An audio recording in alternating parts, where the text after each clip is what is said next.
Hi viewers, இன்னைக்கு morning black தான் வந்து பார்க்க போறோம். இன்னைக்கு வந்து சிறுகீரை கூட்டு செய்யலாம் அப்படின்னு சொல்லிட்டு ரெடி பண்ணிட்டு இருக்கேன். சிறுகீரை, பூண்டு, மஞ்சத்தூள் இது மட்டும் போட்டு வேக வச்சு எடுத்துடலாம். கூட வந்து பருப்பு சேர்த்துக்கலாம். 1 டேபிள் ஸ்பூன் போல பாசி பருப்பு, கடலைப்பருப்பு, துவரம்பருப்பு எல்லாமே ஒரு டேபிள் ஸ்பூன் எடுத்திருக்கேன். எல்லாமே நல்லா கழுவிட்டு சேர்த்துட்டு உப்பு போட்டு ஒரு 4 விசில் விட்டு எடுத்துடலாம். ஃபைனலா வந்து தேங்காய், பச்சை மிளகாய், சீரகம், அதுக்கப்புறம் கொஞ்சமா வந்து சோம்பு இதெல்லாம் சேர்த்து அரைச்சு சேர்த்து விட்டு நல்லா வந்து கலந்து விட்டுருங்க. ஒரு 5 நிமிஷம் போல நல்லா வந்து கொதிச்சு வரட்டும். இப்போ கீரை கூட்டு ரெடி ஆயிடுச்சு. ஃபைனலா வந்து தாளிச்சு விட்டுடலாம். எண்ணெய், கடுகு, வெங்காயம், வரமிளகா, கருவேப்பிலை போட்டு தாளிச்சு விட்டுருங்க. ரொம்ப டேஸ்டியா இருக்கும்.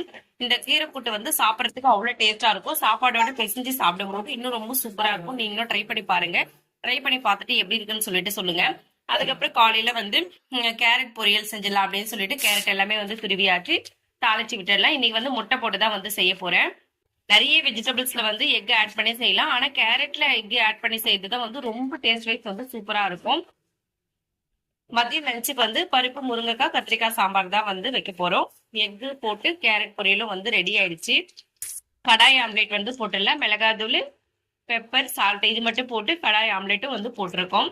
இப்போ பருப்பு, முருங்கைக்காய் சாம்பாரும் வந்து ரெடி ஆயிடுச்சு. இதுல வந்து வெள்ளம் எல்லாம் சேர்த்து செஞ்சிருக்கேன். சாம்பார் வந்து ரொம்ப டேஸ்டியா இருந்துச்சு. மார்னிங் பிரேக்ஃபாஸ்ட் வந்து இட்லிக்கு சாம்பார் வச்சிருக்கோம். இட்லி சாம்பார் வந்து தனியா வச்சிருக்கேன். மதியம் லஞ்சுக்கு வந்து ஒயிட் ரைஸ், பருப்பு, முருங்கைக்காய், கத்திரிக்காய் சாம்பார், கேரட், முட்டை பொரியல், கீரை கூட்டு இவ்வளவுதான் இன்னைக்கு எங்களோட பிரேக்ஃபாஸ்ட் அண்ட் லஞ்ச் மெனு. உங்க வீட்டுல என்ன லஞ்சுன்னு சொல்லிட்டு கமெண்ட் பண்ணுங்க. என்னோட சேனல் பிடிச்சிருந்தா சப்ஸ்கிரைப் பண்ணுங்க. என்னோட லஞ்ச் மெனுஸ் எல்லாம் எப்படி இருக்குன்னு சொல்லிட்டு கமெண்ட் பண்ணுங்க. தேங்க்யூ.